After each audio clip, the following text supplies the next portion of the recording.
Magpapatupad din ang nationwide cigarette ban, mas maagang likor at videoke ban at curfew para naman sa mga minor de edad. Ang Duterte administration, may plano rin siya para sa EDSA. Saksi si Susan Enriquez.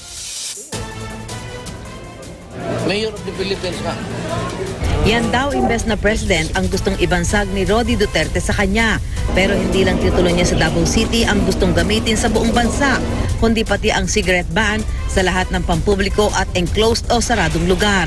Gagawin ding nationwide ang liquor ban sa mga pampublikong lugar mula alas 2 ng madaling araw na may mga katulad ding ordinansa sa ilang lungsod tulad ng Quezon City at Parañaque. Punta ako ng Tondo, nakita ko na sa do not do that.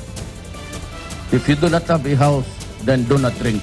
Pag nagkataon, mauuso ang dinat na naming tagpo sa Maynila kanina. Mga umiinom kahit katanghali ang tapat. Okay naman kasi siyempre, di ba, ang daming krimen, wala ka naman di magagawa, sundin na lang natin. Handa rin daw sumunod ang mga negosyante bagamat hati sila kung maaapektuhan ba sila. Nakakalungkot naman po yung ibang nagtatrabaho sa mga ganitong maapektuhan po yung mga trabaho nila. Ang kami mga negosyante, is maapektuhan ng minimal. O hindi naman napakalaki tabi mong dugi. Mas maaga naman ang ban sa mga nagbibidyoke. Awat dapat alas 10 pa lang ng gabi. Yan din ang curfew sa mga menor de edad na walang kasamang nakatatanda na may katulad na ordinansa rin sa Quezon City, Makati at Maynila. Kayong mga nanay, tatay na mga minors na sa labas, kayo ang arestuhin ko, then I would not give you the custody.